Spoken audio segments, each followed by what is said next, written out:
Hello students, आपका एक बार फिर स्वागत है आपके इस प्यारे चैनल में। और आज आपके इस चैनल से जुड़ी कुछ ज़रूरी जानकारी शेयर करना चाहूँगा। आपके इस चैनल को कुछ इंटरेस्टिंग नाम दिया जाने वाला है, तो इस वीडियो के साथ आप लोग अंत तक बने रहिएगा।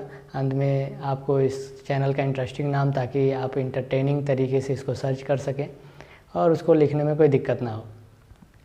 तो देर ना करते हुए आज की क्लास को शुरू करते हैं। और आज की क्लास हम लोग इंग्लिश ग्रामर की ही रखने वाले हैं। जैसा कि पिछले क्लास में हम लोग पढ़े थे प्रेजेंट इंडेफिनिट टेंस के बारे में, तो आज हम लोग उसका इंडेफिनिट का ही हम लोग चैप्टर पढ़ेंगे। इंडेफिनिट से रिलेटेड हम लोग प्रेजेंट इंडेफिनिट, उसके बाद से पास्ट इंडेफिनिट और फिर फ्यूचर इंडेफिनिट। तो चलिए देर ना करते हुए आज हम लोग शुरू करते हैं इंडेफिनिट से रिलेटेड, यानी पास्ट इंडेफिनिट टेंस।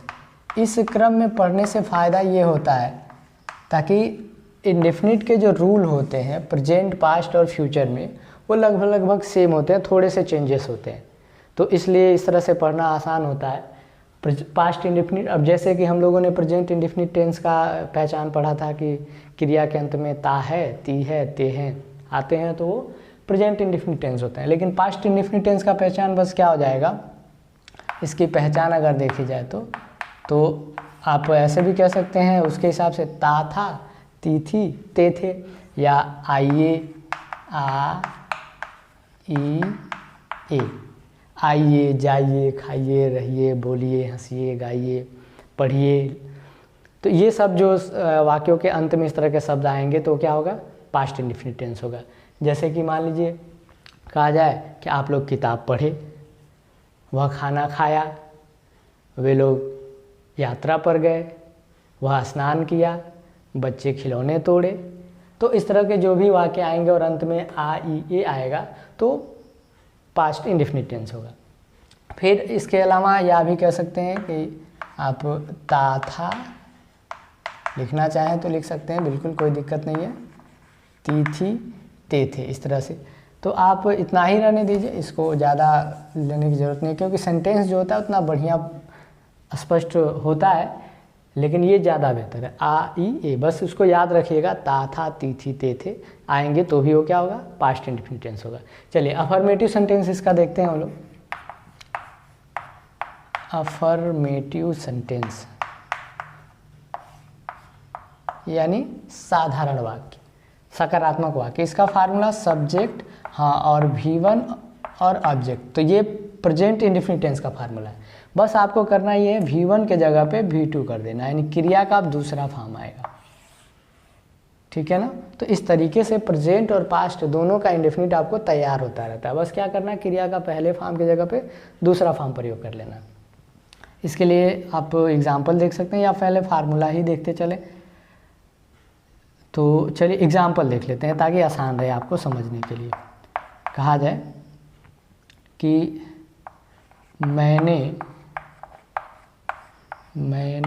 उसे कलम दिया। अब ध्यान से देखिए, जो वाक्य की क्रिया है देना, उसमें या है यानी आ से अंत हो रहा है। तो मैंने उसे कलम दिया, ये पास्ट इंडेफिनिट टेंस हो गया। तो पास्ट इंडेफिनिट टेंस है तो वही बात, फिर कर्ता, क्रिया का दूसरा फॉर्म और कर्म लिखना है। तो करता है मैंने, और मैंने का मतलब मैं यानी आई, क्रिया का दूसरा फॉर्म देना, गिव होता है, और गिव का दूसरा फॉर्म होता है गेव। आई गेव उसे, पहले इसकी अंग्रेजी लिखेंगे, पर्सनल प्रोनाउन है, आई गेव हिम, और पेन है, कलम एक वचन है तो ए पेन कर लेंगे क्योंकि काउंटेबल नाउन है। तो हो गया I gave him a pen. अब मान लीजिए ऐसे ही कहा जाए कि मैंने उसे कॉपी दिया तो आई गेव हिम ए कॉपी, मैंने उसे पैसा दिया तो आई गेव हिम मनी, उसने मुझे पैसा दिया तो ही गेव मी मनी। तो ऐसे बोल सकते हैं, बिल्कुल साधारण तरीके से फ्रीक्वेंटली बोलते जाएंगे। एक आध वाक्य और देख लेते हैं यहाँ पे।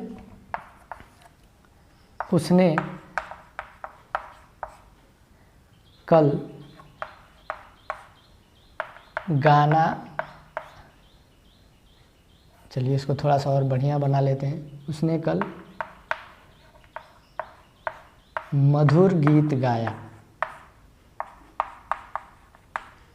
ठीक है, तो उसने मतलब वह, और ये वह यानी ही गाया।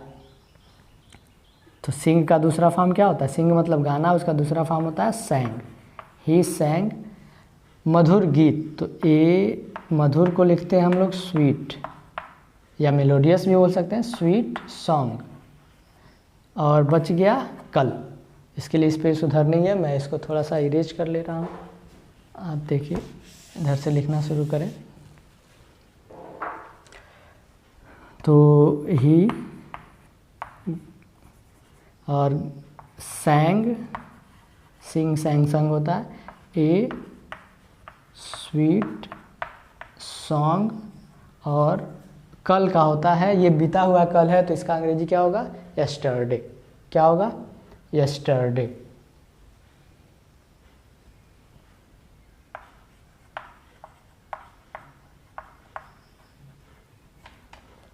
इस तरीके से ये कंप्लीट हो गया। ठीक है, आप इसको नोट कर लीजिए। चलिए, हो गया, इसको मिटा देते हैं। अब अगले सेंटेंस में हम लोग चलते हैं, नेगेटिव सेंटेंस। नेगेटिव सेंटेंस, नकारात्मक वाक्य, यानी जिसमें नहीं शब्द आता है।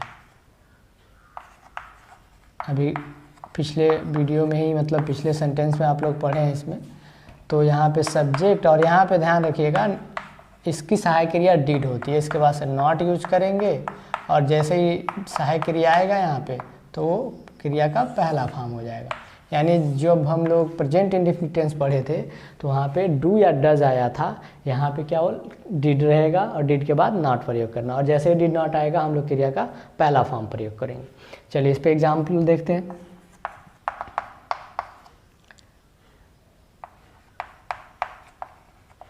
मोहन अपना पाठ नहीं याद किया।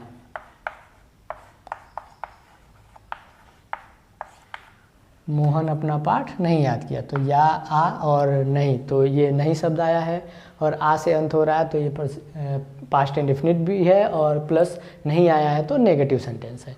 तो इसको बनाते हैं। तो सब्जेक्ट है मोहन, मोहन नहीं के लिए हम लोग क्या प्रयोग करेंगे? डिड।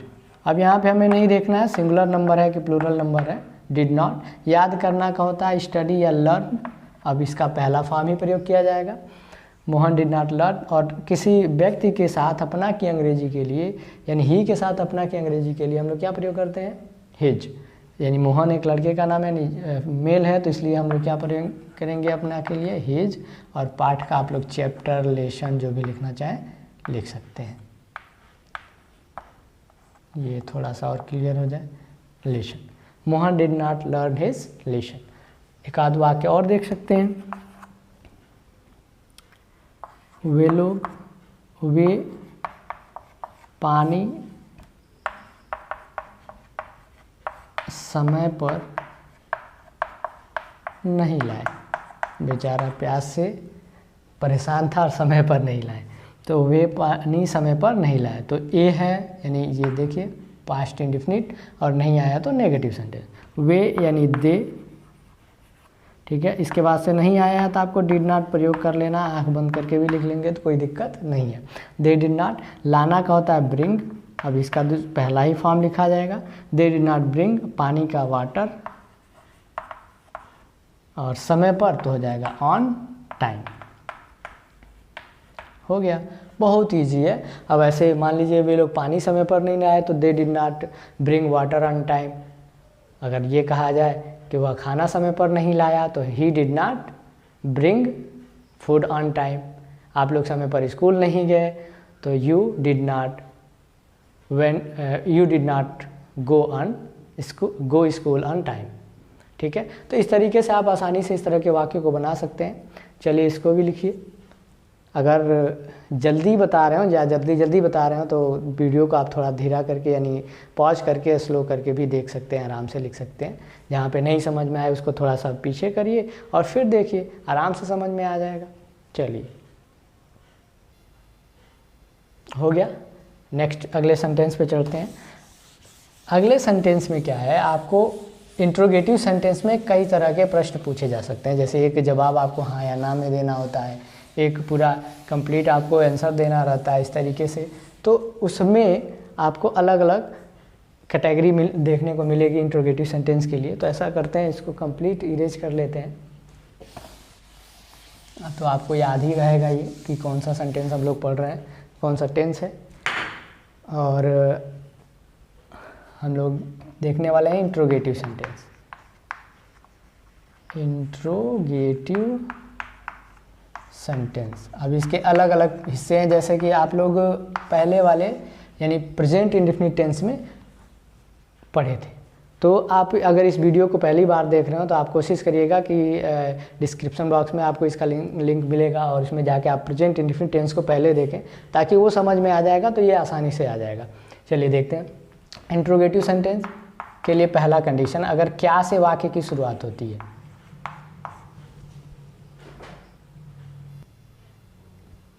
चलिए देखिए, क्या से शुरू होगा तो हम लोग क्या करेंगे, सहायक क्रिया इसकी पहले लिखेंगे डिड, उसके बाद से सब्जेक्ट, फिर क्रिया का पहला फॉर्म और ऑब्जेक्ट, क्वेश्चन मार्क। ये बहुत इजी है, कब है, जब समझने की कोशिश करेंगे। हाँ, वाक्य का पहला मतलब वही वाक्य शुरुआत करते हैं तो पहला लेटर बड़े लेटर से ही शुरू करते हैं। इसको एग्जाम्पल देखिए, और जैसे कहा जाए, नहीं तो इसका पूरा फार्मूला देख लीजिए पहले। अगर प्रश्नवाचक शब्द है तो फार्मूला क्या हो जाएगा, प्रश्नवाचक शब्द के लिए, इसके लिए आप लिखेंगे सबसे पहले क्वेश्चन वर्ड, फिर उसके बाद से डिड, फिर उसके बाद से सब्जेक्ट, फिर V1 और ऑब्जेक्ट और क्वेश्चन मार्क। बस वही पहले वाले फार्मूले में क्या करना है, आपको क्वेश्चन वर्ड पहले लगा देना है, बाकी सारा सेम है, आपको देख सकते हैं। फिर एक आता है तीसरा इसमें कि केवल कौन अगर आ जाए, तो इसके लिए फार्मूला बन जाएगा वाक्य के लिए हु, और फिर क्रिया का दूसरा फॉर्म यहाँ पे मिलेगा और क्वेश्चन मार्क। ये चूँकि कौन शब्द पहले वाले वीडियो में बताया गया था कि ये सब्जेक्ट और आपका क्वेश्चन वर्ड दोनों का काम कर रहा है यहाँ पे, इसलिए तो डिड नहीं प्रयोग करेंगे तो क्रिया का दूसरा फॉर्म आना ही है। फिर चौथे वाले में आपको हाउ मेनी, फिर हाउ मच, ये क्वांटिटी बताने पूछने के लिए होता है। उसके बाद से हुज और व्हिच, यानी कितने, कितना, किसका, किसकी, और व्हिच कौन सा, कौन सी या किस। इसके बाद से इसमें क्या करेंगे, नाउन, यानी इनके तुरंत बाद नाउन लिखा जाता है। जैसे कितना घर, कितना पानी, कितने बच्चे, कितने स्कूल, कौन सा घर, कौन सा स्कूल, किसका घर, किसका स्कूल, तो ये सब आता है। तो इसके लिए ये प्रयोग करते हैं और नाउन उसके साथ लिखते हैं। फिर उसके बाद से सहायक क्रिया डिड लिखेंगे सब्जेक्ट अकॉर्डिंग। एक चीज़ ध्यान रखिएगा कि इसमें कभी ऐसा होगा कि ऑब्जेक्ट अवेलेबल नहीं होगा, ठीक है। तो ऑब्जेक्ट अवेलेबल नहीं होगा तो ईट वाला प्रयोग बताया गया था, उस वीडियो को जरूर देख लीजिएगा, उसमें अच्छे से बताया गया है कि ईट का प्रयोग कब करते हैं। तो ईट के कंडीशन में अगर आता है तो ईट का प्रयोग करेंगे, अन्यथा आपको अधिकतर हाउ मेनी वाले सेंटेंस में, यानी जब भी हाउ मेनी आप यूज करेंगे वहाँ पे कर्ता अवेलेबल नहीं होगा तो हम लोग वहाँ पे देयर का प्रयोग करते हैं, इस बात को ध्यान रखिएगा। फिर डिड, इसके बाद से हम लोग क्या लिखेंगे, सब्जेक्ट, फिर V1 और ऑब्जेक्ट, लास्ट में क्वेश्चन मार्क।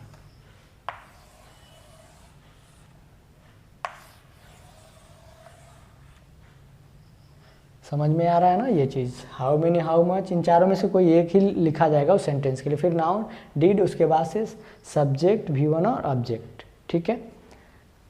चलिए इसको लिख लीजिए, फिर इसके बाद एग्जाम्पल देखा जाए। हो गया, मिटा दिया जाए, चलिए मिटा देते हैं, फिर एग्जाम्पल देखते हैं। ये इस टेंस का लास्ट सेंटेंस है जिसमें आपको 4 तरह के अलग अलग एग्जाम्पल या कैटेगरी मिलते हैं, उसको ध्यान से देखना है आपको। चलिए एग्जाम्पल शुरू किया जाए। पहला, क्या उसका भाई कल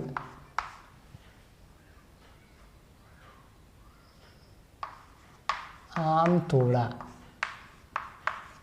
अब तो आम का सीजन लगभग जा चुका है। क्या उसका भाई कल आम तोड़ा। तो क्या से शुरू है और आ से अंत है, तो ये पास्ट इंडेफिनिट टेंस का इंट्रोगेटिव सेंटेंस है, इसलिए इसकी सहायक क्रिया सबसे पहले लिखी जाएगी जो होता है डिड। उसके बाद से हम लोग सब्जेक्ट लिखते हैं। सब्जेक्ट है आपका उसका भाई, यानी हिज ब्रदर भी लिख सकते हैं और हर ब्रदर भी लिख सकते हैं। His brother. तोड़ा, तोड़ना का यहाँ पे प्रयोग करेंगे pluck, PLUCK। Did his brother pluck mango, a mango countable noun है। और कल, तो ये टुमारो नहीं, ये बीता हुआ कल है, तो यस्टरडे, यस्टरडे क्वेश्चन मार्क। ऐसे ही दूसरा एग्जाम्पल देखते हैं। उसने ऐसा, ऐसा नहीं ऐसा क्यों किया। उसने ऐसा क्यों किया।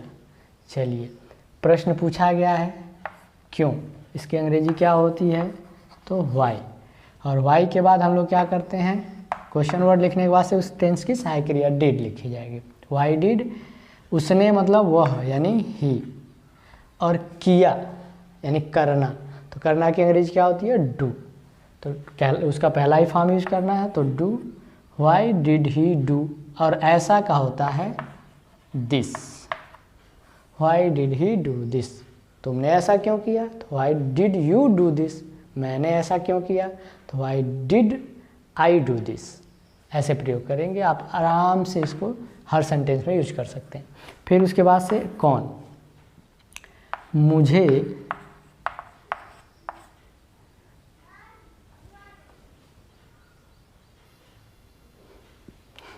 देखिएगा, कुछ बालक बाहर आ गए थे और वो अपना वचन प्रलाप कर रहे थे, इसके डिस्टर्बेंस की वजह से मैंने थोड़ा सा वीडियो को रोका हुआ था। चलिए आगे देखते हैं। मुझे कल किताब कौन दिया, क्वेश्चन मार्क। तो कौन शब्द आया है, इसकी अंग्रेजी सबसे पहले हु लिखिए। और ये ध्यान रहे, आपको बताया गया है कि जैसे ही हम हु प्रयोग करेंगे तो क्रिया का जो फॉर्म होगा वो बस दूसरे फॉर्म में होगा। तो हु, उसके बाद से देना का दूसरा फॉर्म क्या होगा, गेव। मुझे पहले personal pronoun me, who gave me किताब, तो ए बुक। और कल का फिर वही यस्टरडे, क्योंकि ये बीता हुआ है। लास्ट में क्वेश्चन मार्क। तो आपको तीसरे फार्मूले पे भी ये एग्जाम्पल मिल गया। चलिए नोट कर लीजिए। चलिए इसको मिटा देते हैं, अगला एग्जाम्पल देखते हैं। अगले एग्जाम्पल में आपको 4 ऑप्शन दिख रहे थे, तो वो चारों से रिलेटेड आपको मिलेगा यहाँ पे, सबके एग्जाम्पल बारी बारी से, ठीक है। जैसे बोला जाए कि वह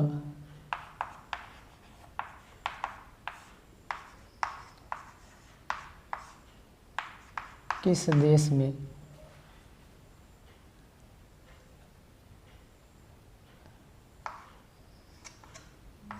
दो महीने रहा।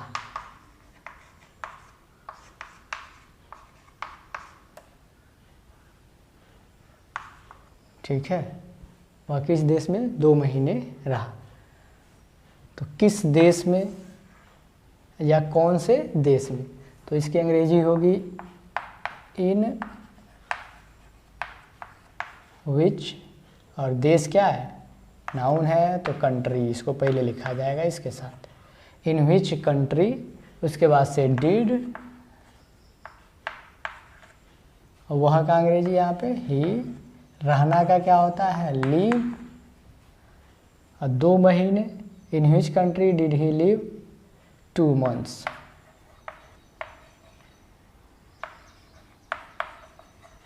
ठीक है, लास्ट में क्वेश्चन मार्क। अगला एग्जाम्पल देखते हैं।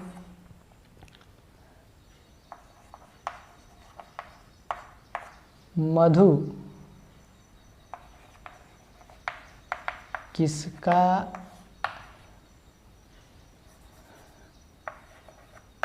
कलम बाहर फेंकी? अब गुस्सा आ गया होगा, फेंक दी होगी। चलिए देखिए, तो किसका कलम यानी हुज पेन। उसके बाद हम लोग डिड प्रयोग करते हैं। फिर उसके बाद सब्जेक्ट है मधु, तो मधु लिखिए।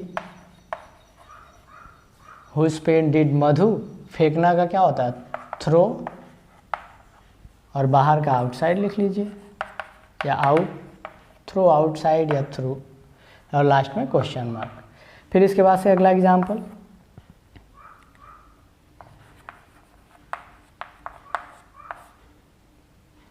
कितने कौवे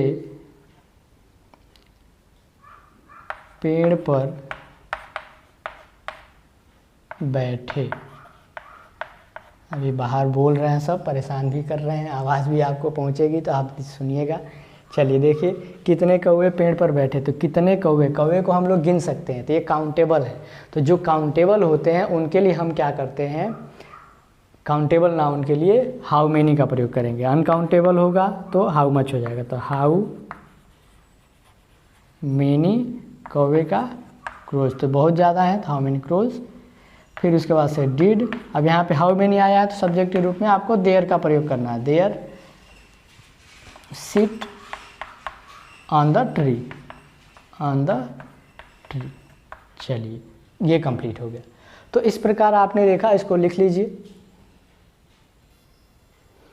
चलिए आप लोग इसको लिख चुके होंगे। तो आज ये जो प्रेजेंट इंडेफिनिट टेंस पहले हम लोग पढ़े थे और इसके बाद से हम लोग पास्ट इंडेफिनिट पढ़े, तो ये दोनों चीज़ें आज कंप्लीट हो गई। ठीक है। हाँ, एक चैनल से रिलेटेड मैं कुछ बताने वाला था, तो आपका चैनल का नाम अब बदल चुका है और अब ये डीजी ऑल सब्जेक्ट्स। बदलने के पीछे कारण ये था कि बहुत सारे लोगों का मैसेज आ रहा था या कई गार्जियंस पूछ रहे थे कि आपके चैनलवा का नमवा का है। तो चैनलवा का नमवा उनको बताने तो बता दिया जाता था, लेकिन उन्हें सर्च करने में, ढूंढने में दिक्कत होती थी। डीजी ऑल सब्जेक्ट थोड़ा सा कॉम्प्लिकेटेड हो जाता था, तो बोल भी नहीं पाते थे। मान लीजिए गांव में जो लोग हैं तो उनको सर्च करने में दिक्कत होती थी, इसलिए उनके बात को ध्यान में रखते हुए इसका नामकरण अलग कर दिया गया और ऐसा रखा गया जो इंटरटेनिंग रहे और वो आसानी से ढूंढ सके। तो आजकल बड़ा फेमस है क्या चीज़, डीजे। तो डीजी को हटा के अब डीजे कर दिया गया, डीजे क्लासेस होगा। आप कहीं अगर इसको सर्च करना चाहते तो डीजे क्लासेस करके सर्च करिए या शेयर करिए, तो आपको आसानी से इसकी वीडियो वगैरह मिल जाएंगे। हाँ, एक और चीज़ कि हर सब्जेक्ट से जुड़ी आपको जो भी वीडियो पड़ी हुई है, तो आपको 1 बाय 1 करके अगर स्टेप वाइज इसको रीड करना है या पढ़ना है, तो आप ऐसा करिए कि चैनल के होम पेज पे जाके और वहाँ पे आप जो लोगो है वहाँ पे आप क्लिक करेंगे तो पेज खुल के आएगा। तो उसमें आपको बहुत सारी चीज़ें मिलती हैं, जैसे वीडियो, फिर कम्युनिटी, चैनल्स, इस तरह की चीज़ें मिलती है, प्लेलिस्ट। तो आप क्या करिए, वहाँ पे प्लेलिस्ट बना हुआ है, ठीक है, प्लेलिस्ट, आप उस पर क्लिक करेंगे तो आपको उससे जुड़ी यानी हर सब्जेक्ट से जुड़े अलग अलग यहाँ पे टॉपिक बने हुए हैं। जैसे प्री बेसिक फिजिक्स का है, प्री बेसिक मैथमेटिक्स का है, जीरो लेवल इंग्लिश ग्रामर का है। तो आपको क्रम से सब वीडियो मिल जाएंगे, आप क्रम वाइज इसको पढ़िए और हर सब्जेक्ट का डिटेल आपको जानकारी वहाँ पे मिल जाएगा। तो आप लोग इस तरह से इस वीडियो के साथ बने रहे इस समय तक, इसके लिए आपको बहुत बहुत धन्यवाद। और मैं चाहूँगा कि आज की क्लास को यहीं पे समाप्त किया जाए। आज की क्लास आपको अच्छी लगती है तो बिल्कुल वही बात शेयर करना ना भूलें। धन्यवाद।